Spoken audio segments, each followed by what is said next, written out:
Hi, everyone. As an animal communicator, very often, a very common question I get from clients is, why is my cat peeing outside the litter box or pooping outside the litter box? And when we have this kind of questions, the rule number one, remember, is to check with the vet and rule out any physical problems.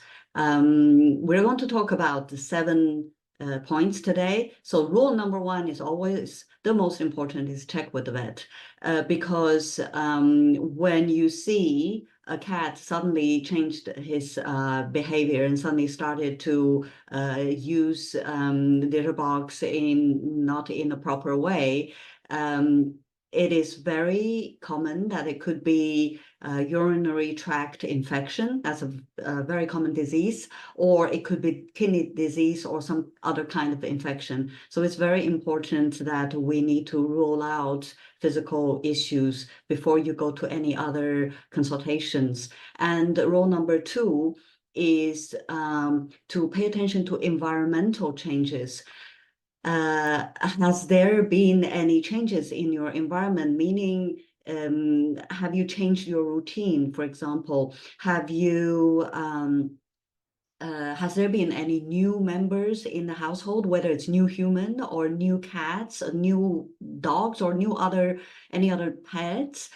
These are, or have you rearranged your furniture or anything? All these changes, environmental changes, can be very disturbing for cats. We all know that cats are very sensitive to this kind of changes, and one of the behaviors might be they started to get disturbed when they go to the litter box. They might pee outside the litter box.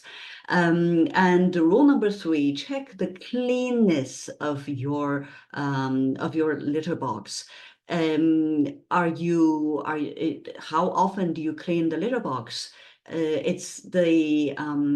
You gotta remember, you have to scoop and you gotta change the litter entirely. Depends on what kind of litter you use. Maybe every week at least you gotta change the litter entirely or wash the litter box, because cats are very, very clean animals. And also it's very important to know that the number of litter boxes that you should keep, especially when you have multiple cats, it should be, a rule of thumb is n+1, where n means the number of cats. So that means when you have 2 cats, you need to have 3 litter boxes. When you have 3 cats, you need to have 4 litter boxes. And some people might say, oh, my house is small. I don't have enough room to put so many litter boxes. If that's the case, you got to make sure you have to clean very, very often. When you're sleeping, are you going to be able to clean the litter box so often? You don't know.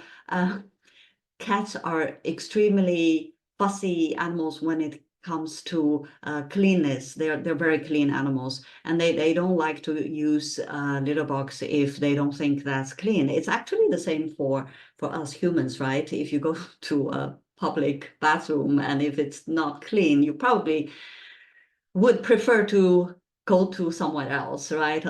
Choose another place. That's rule number 3, the cleanness of the litter box. Rule number 4 is the location and the type of litter. That's also very important. The litter box location, it should be in the quiet place, without too much noise, without a lot of distraction, with not a lot of traffic. Like if it's not in a place where humans are passing by all the time. So it needs to be a little bit of a hidden and far away. And also it should be far away from food sources and their drinking water. It should keep far away from the litter box.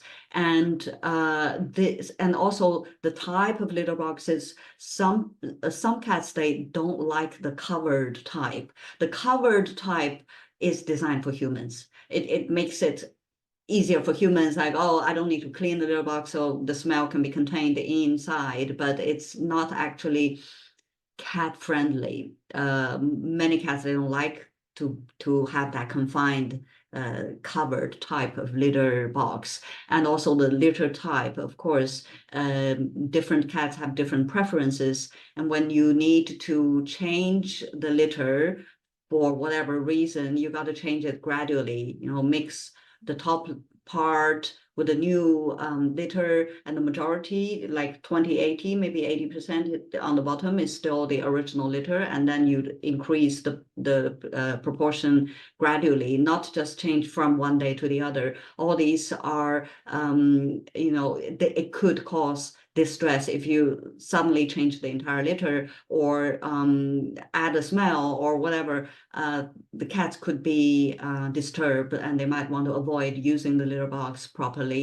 And that is the litter box location. And rule number 5 is, of course, the litter type. We just talked about the litter type.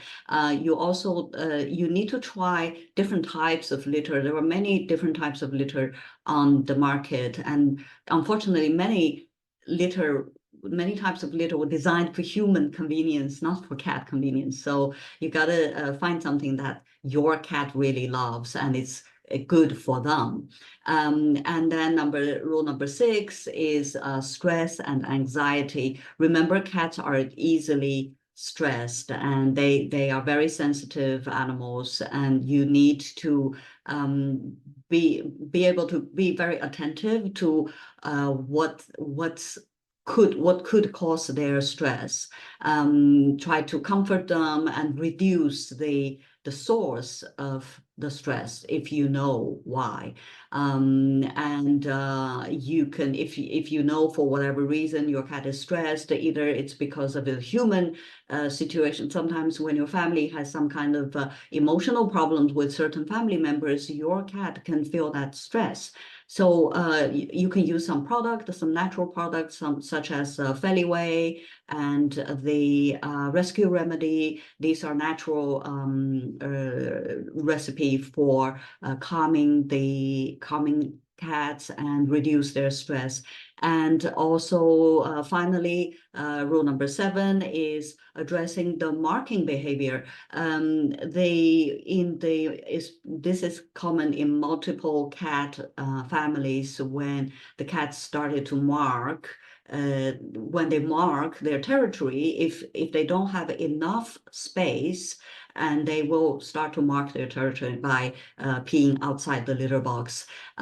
Sometimes if you have multiple cats and they have been getting along very well, and suddenly one of them changed their behavior, that could be could be very, very subtle changes in terms of competition among the multiple cats. It could be competition of resources. The resource could be food, could be space, could be human attention, could be affection. So all these rules are the points that we need to remember to check. So I'm going to make a summary for what we talked today about the issue, the causes, and possible reasons and the solutions why your cat could be peeing outside the litter box. Rule number 1 is always, always, always remember to check with the vet and rule out any physical issues. Rule number 2, to check the environmental changes. If there's any change in your family, with a change of family members or new animals or your routine change or rearrangement of furniture and all that stuff. Number 3 is whether your litter box is clean. Litter box cleanness is very important. Number 4 is litter box location, and number 5 is litter type and preferences, and number 6 is to reduce stress and anxiety among your cats, and number 7 is to address the if it's a marking behavior, address these. So if you understand these possible causes, possible causes for the behavior of your cats that's not using litter properly, you can probably be able to solve the issue.